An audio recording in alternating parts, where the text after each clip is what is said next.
And of course, the child is praying for, expecting some answer or expecting some protection for himself, for life, for his beloved ones, for his relatives, for wife, children, friends, and so on and so forth.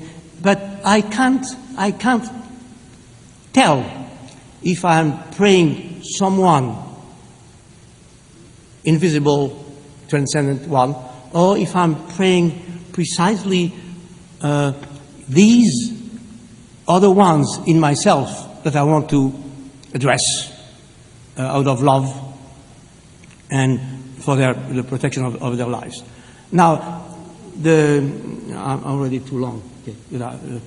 Now, there is at the same time some suspension of any expectation, of any economy, any calculation. I'm not expecting, I'm not hoping. It's a hopeless prayer on the one hand, totally hopeless. And I think this hopelessness is part of what a prayer should be. And on the other hand, I know there is hope, there is calculation, there is economy, but what sort of economy? Is it the economy of the child or my own economy as an old man? By the way, if I accept to answer to some extent Jacques' question, something I wouldn't have done some years ago, is probably because growing old, I am more of a child than when I was younger. So I say, well, now perhaps I might run the risk of saying something confidential in front of such an audience.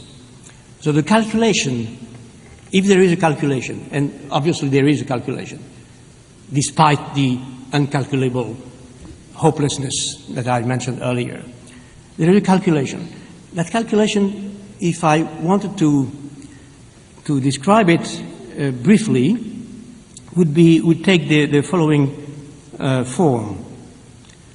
I know that praying in that way, even if there is no one God in the form of a father or mother or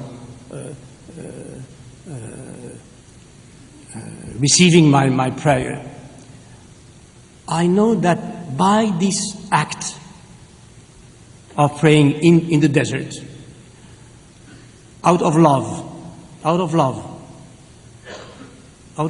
because I wouldn't pray otherwise, something might be already good in myself, like a therapy in some way. I know that by doing this, I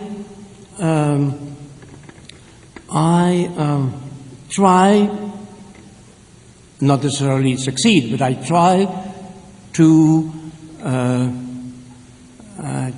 affirm and to accept something in myself, which won't do any harm to anyone, especially to me. The impression that I do something good to myself, that's the calculation, and by the same token, to my beloved ones.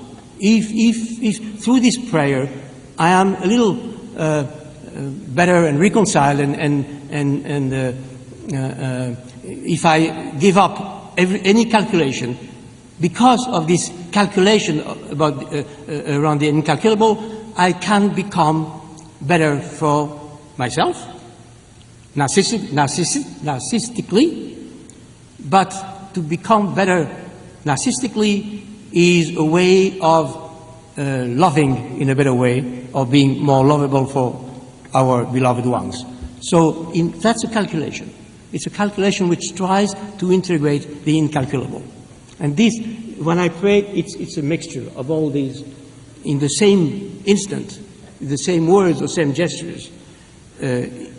I experience a sort of strange experience in which the Judaism of my childhood, my experience as a philosopher, as a quasi-theologian, all the texts I've read from Plato to St. Augustine to Heidegger to some they are there.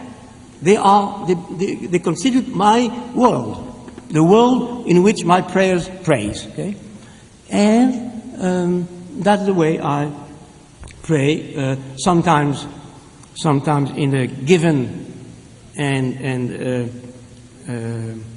let's say fixed moment in the day. Sometimes anywhere at any moment. For instance, now I should stop.